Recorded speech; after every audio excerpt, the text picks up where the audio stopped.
So mo ni ang part 2 mga kaababing, update diri sa Lake Agco mga kaababing. So naa sila salag-salag diri mga kaababing, pwede kayo ka magpa-picture. Nindot kayo siya mga kaababing kay nay gaaso-aso sa likod ninyo mga kaababing. So diri data sa ilahang mini waterfalls mga kaababing. Dira sa picturalan mga kaababing na siya paliko dira mga kaababing, dira pababa. So careful lang ta kay medyo danlog jud siya paubos mga kaababing. So sige na kog adto diri sa Lake Agco mga kaababing, karon pa po ko kabantay ani ilang mini waterfall. So gusto na ko jud adtoon dito mga kaababing kay para matanaw pod na ko unsa jud siya kanindot ang ilahang waterfalls mga kaababing. Kay naa naman ta diri, so ato na jud ni siyang adtuon diri mga kaababing kay sayang man pud ang opportunity nga nakalaag na pud sad ta diri mga kaababing. Wala ko lipstick.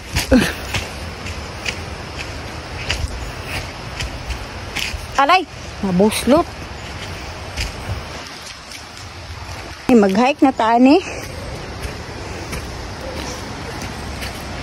Itur ta mo diri mga kaababing para iniglaag ninyo kabalo na mo kung unsa inyo asa mo mulaag, magbaklay-baklay. Diba?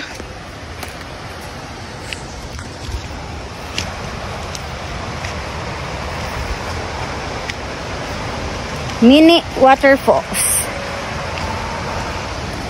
Naman ni dapat eh.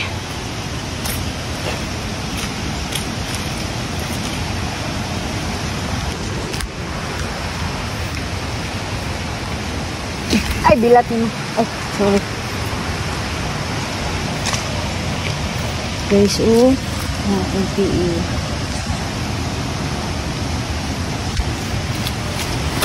Ay, bilat mo. Wala.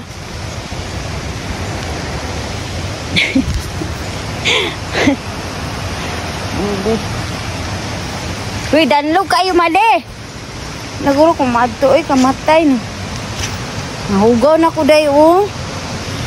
Nga, kung outfit day oh. Kabuang aning Marvin eh.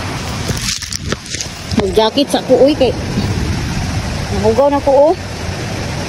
Kabuang din. May waterfalls dito mga kababing na dunggan. Ano yung tubig? Mag-jacket sa ko kay. Nahugaw na naman ko mga kababing. Mamanta ni sa among plano. Isang atuon ito mga kababing atong tanawon ang mini waterfalls ni mga kababing kay para unsa jud siya kanindot ug makita nang to siya mga kababing. Danlog naman jud kay akong sinilas day oy.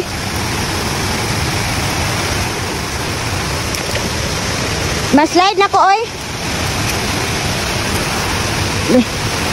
Yes.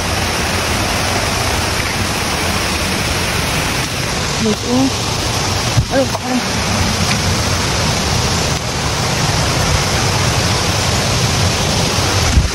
Okay na tayo.